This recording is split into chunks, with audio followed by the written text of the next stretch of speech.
നമസ്കാരം പ്രിയപ്പെട്ട കൂട്ടുകാരെ, എല്ലാവർക്കും നമ്മുടെ പുതിയൊരു വീഡിയോയിലേക്ക് ഹാർദവമായ സ്വാഗതം. തീർത്ഥാടന കാലം തുടങ്ങുന്നതിന് മുമ്പ് പമ്പ ത്രിവേണിയിൽ നിന്നുള്ള ഒരു കാഴ്ചയാണ്. എത്ര മനോഹരമായ കാഴ്ചയാണെന്ന് നോക്കിയേ. തീർത്ഥാടനം തുടങ്ങിക്കഴിഞ്ഞാൽ ഈ പരിസരത്തെങ്ങും സൂചി കുത്താനിട കാണത്തില്ല. അതുപോലെ തിക്കും തിരക്കമായിരിക്കും.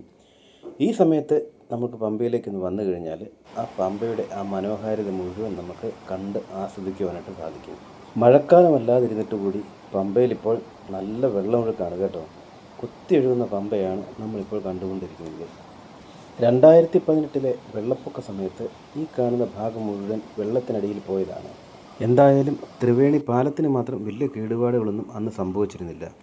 മണൽപ്പുറത്തേക്ക് ഇറങ്ങി ചെന്ന് കഴിഞ്ഞാൽ പല ഷേപ്പിലുള്ള പല ടൈപ്പ് കല്ലുകൾ നമുക്ക് കാണുവാനായിട്ട് സാധിക്കും. കണ്ടില്ലേ, ഉരുണ്ട ഷേപ്പിലുള്ളത്, നീളത്തിലുള്ളത്, ചതുരത്തിലുള്ളത്, അങ്ങനെ വെള്ളത്തിൻ്റെ കുത്തൊഴുക്ക് കൊണ്ട് രൂപമാറ്റം വന്ന പല ഷേപ്പിലുള്ള കല്ലുകളാണ് അവയൊക്കെ. നമ്മുടെ കൂട്ടുകാരൊക്കെ ഫോട്ടോയ്ക്ക് പോസ്റ്റ് ചെയ്യുന്നുണ്ട് കേട്ടോ. എന്തായാലും ഈ കല്ലുകളൊക്കെ കണ്ടു കഴിഞ്ഞപ്പം ഒരു കൗതുകം തോന്നി. ആ കൗതുകത്തിന് വേണ്ടിയിട്ട് ഞാനെന്തായാലും 1-2 കല്ലുകൾ പെറുക്കിയെടുക്കുവാനായിട്ട് തീരുമാനിച്ചു. ഈ കല്ലുകൾ പെറുക്കിയെടുത്ത് എന്തിനാണെന്ന് ചോദിച്ചു കഴിഞ്ഞാൽ വീട്ടിൽ കൊണ്ടുപോയി അക്വേറിയത്തിലിടാം എന്നുള്ള കണക്കൂട്ടലിലാണ് ഞാൻ 2 കല്ലുകൾ എടുത്തിട്ടുണ്ട്. നല്ല ഉരുണ്ട ഷേപ്പിലുള്ള കല്ലുകളാണ്. കണ്ടില്ലേ, നല്ല ഷേപ്പ് മാറ്റം വന്ന കല്ലുകൾ. എപ്പോഴെങ്കിലും അക്വേറിയത്തിൽ ഈ കല്ലുകൾ കിടക്കുന്നത് കാണുമ്പോൾ നമുക്ക് ഓർക്കാമല്ലോ, അന്ന് പമ്പാ തീരത്ത് നിന്ന് നമ്മൾ ശേഖരിച്ചു കൊണ്ടുവന്ന കല്ലുകളാണ് ഈ അക്വേറിയത്തിൽ കിടക്കുന്നതെന്ന്. തിരികെയുള്ള യാത്രക്കിടയിൽ നിലയ്ക്കൽ ക്ഷേത്രത്തിലേക്കൊന്ന് കയറി നോക്കി. അവിടെയും വിജനമായിരുന്നു.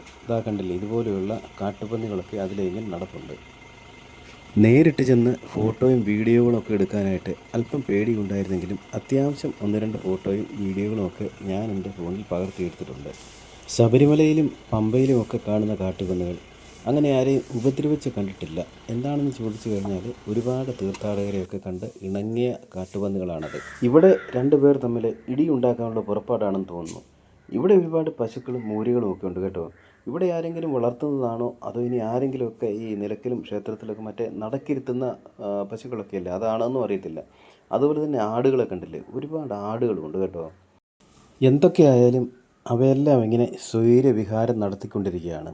ആരുടെയും ശല്യമില്ല, ആരുടെയും ഉപദ്രവങ്ങളൊന്നുമില്ലാതെ കിട്ടുന്ന ഭക്ഷണങ്ങളുമൊക്കെ കഴിച്ചുകൊണ്ട് അവരങ്ങനെ നടക്കുകയാണ്. കണ്ടില്ലേ, കാടിൻ്റെ വന്യതയും വിജനതയും ഒക്കെ ആസ്വദിച്ചുകൊണ്ട് അവരങ്ങനെ തീറ്റയും തിന്ന് നടക്കുകയാണ്. എന്തായാലും ആരുടെയും ശല്യമില്ലാതെ അവരങ്ങനെ തുള്ളിക്കളിച്ച് നടക്കുന്നത് കാണുമ്പോൾ മനസ്സിന് വളരെ സന്തോഷം തോന്നുന്നു. നടക്കട്ടെ, അവരങ്ങനെ ജീവിതം ആസ്വദിച്ചുകൊണ്ട് തന്നെ നടക്കട്ടെ.